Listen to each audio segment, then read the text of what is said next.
One thing I did not have on my bingo card was Russ throwing down on Twitter for Taylor Swift. He reposted Chart Data's post about Taylor Swift's massive first week in opening day. They posted Taylor Swift's The Life of a Showgirl now aiming for #1 debut on the Billboard 200 with increased 4 million units first week, 3.5 million pure. Russ reposted and said, "Disclaimer, I haven't listened to a Taylor Swift song in like 10 years, but I've just seen so many brain-dead takes on this album's success that I gotta say something, laugh my ass off." Billboard only counts 4 physical sales per customer and 1 digital sale per week, FYI, and her building a fan base off of music dedicated enough to actually purchase her album should be nothing but admired. Y'all's favorite artists fake their streams and do not actually sell shit. And yet, she's being clowned for building a fan base so dedicated that they buy her music. Y'all are fucking idiots and have the game backwards. And of course they came for his throat, but he had time today, and Russ does not play. Someone replied to him, 500k streams and 3.5 in pure means no one is actually listening to the album, numbnuts.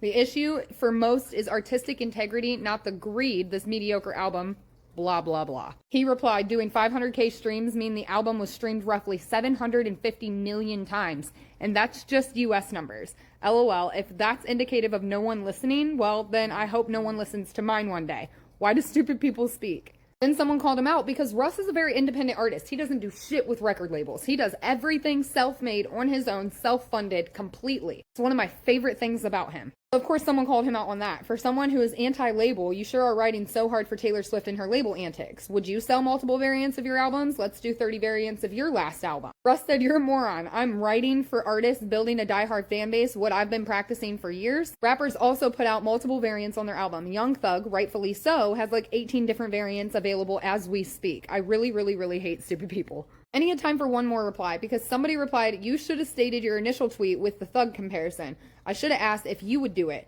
Would you drop 30 variants of your last album based on what you preached?" And Russ finished it with this. "What I've preached for years is owning your music, building a direct fan relationship, and doing whatever the fuck you want. Selling multiple versions doesn't contradict that, it proves that, and it means your fans want to buy directly from you." And yeah, I would. I have. I am. And so is damn near everyone else. All genres do that. That's not a gotcha. That's how music has always been sold. It's no different than the Target edition, the Best Buy edition, the Walmart edition, just updated for the internet. I feel like Russ has the intellectual capability to understand the massive move that Taylor Swift made with getting her masters back in the Taylor's versions, re-recording, and that was basically like a protest inside of the music industry.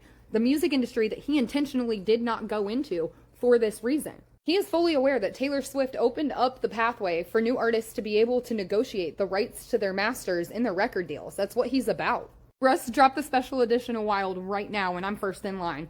Love you so much. Y'all let me know what you think in the comments.